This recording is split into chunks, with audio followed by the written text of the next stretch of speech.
Hello and welcome back to my channel, which I haven't touched in a month after being lazy for way too long. I'm going to show you how you can make a realistic wound very quickly and easily with materials you should be able to find at a regular grocery store while it's around Halloween time. So without further ado, let's get started. So first of all, let's just go through all of the materials that you're going to need. You're going to want an eyeshadow palette, which obviously most people are going to have. Deep brown shades, some red shades, some reddish brown shades. This isn't the regular palette I would use for this, but this one works. Any palette with some reddish brown shades in it is going to work. You're also going to need some face paint. You can also use eyeshadow to wet the brush and then dip into the eyeshadow afterwards. It will add a lot more pigment and it will behave more like a face paint than a regular eyeshadow. So if you don't want to go and buy face paint, you can do that. But I would recommend getting this palette on Amazon. I'll show a picture of the listing right there. Less than $15 if I remember correctly. And really you're just gonna need a deep brown, a red, a fleshy pink color, and a reddish brown. I would also recommend getting a flesh tone, which you could also just use your regular concealer or foundation for. You're going to need, of course, liquid latex. Liquid latex isn't very easy to find when it's not around Halloween time, but during Halloween, obviously Spirit has it, but also stores like Target and Walmart do carry this around Halloween time, and it's only about $1 an ounce. You'll need some fake blood.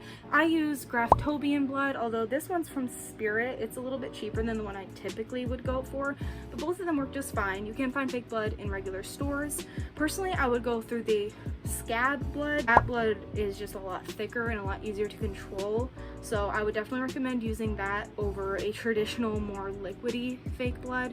And also, if you don't want to go and buy this, if you'd rather make it yourself, there are many great recipes online where you can make your own fake blood if that's what you prefer to do. Now we can get started. Now I'm just going to do the example right here on my cheek. You're starting out with your liquid latex. This is the base of your wound. Now the latex that I'm using is white, but the one that you'll probably be able to buy at a store will be clear, and that's actually a lot better to work with anyway.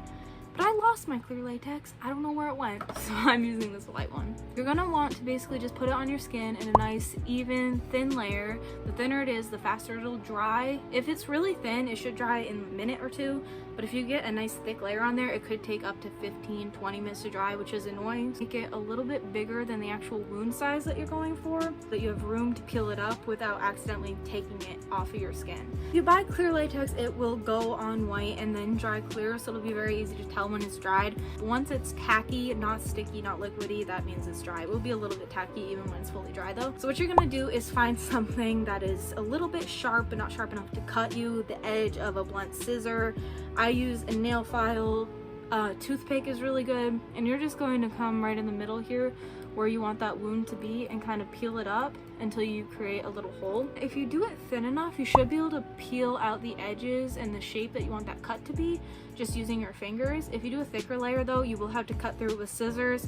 If you're having a hard time peeling it up, grab scissors and just do it that way. You will mess it up using your hands if you're having any kind of difficulty with it. I'm peeling off this edge where I want the wound to be, but then I don't just kind of let go of it because then it's pretty flat against my skin. It defeats the whole purpose of using the latex. Peel it up, pull it back, and kind of stick it to itself so it creates a very obvious raised edge.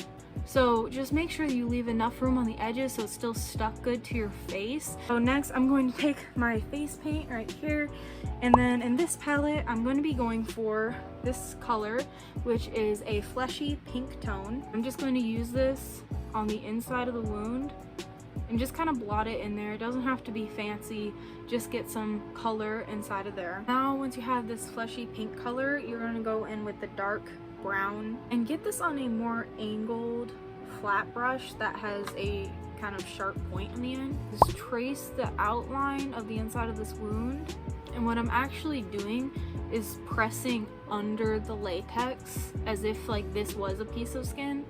I'm actually going into the latex and getting under there. So you have this lighter part on the inside and then a darker rim around the very edge. And I'm going to take just a normal red, put some on a flat brush, and then just kind of pat that on the inside, going over that pinky shade but not completely covering it, so those two colors kind of mix. Personally, I like to do the outside of the wound next. So I'm going to go in with my eyeshadow palette and I'm going to get this dark brownish red shade. I'm going to go around the edges of this wound, not touching the latex, but just right outside of it, maybe on the very edge of the latex, but not the actual perimeter of the wound. This is just mostly on my actual skin. You don't want to just have a wound on your face and nothing around it and just have it go from this deep red, like bloody wound to your natural skin tone, because when you actually get a cut, that's not what it looks like at all. There's going to be irritation on the outside, there might be a little bit of blood on the outside, and so we want to recreate that. For deeper wounds, generally I would go for a more purple, brown, darker shade, lighter wash of a pinkish tone or a reddish brown if you're going for a more shallow wound. I want a light wash of a mild pink fleshy tone right on the very border of where I put my last bit of eyeshadow, blending that harsh purple brown shade in with the rest of my skin. Next up, I'm going to paint this inner portion of the latex. So you're just going to want to use your skin tone for this. A lot of people would just use a regular foundation or concealer. I'm going to use this flesh toned face paint, trace the outside of the latex. This isn't really necessary, but I'm going to take an orangish pink and put it right on the outer edge of the latex. And now I'm going to take my finger and just pat a very light pink right around where I put that purple eyeshadow. Diffuse it a little bit, and I think it makes it look more realistic. But if you skip this step, it won't be the end of the world. That already looks pretty good in my opinion, but of course the blood is gonna just make it look real. So once again, get a thicker fake blood. You will not regret it. It is more expensive, maybe a little harder to find, but it's 1,000 times better than the liquidy stuff.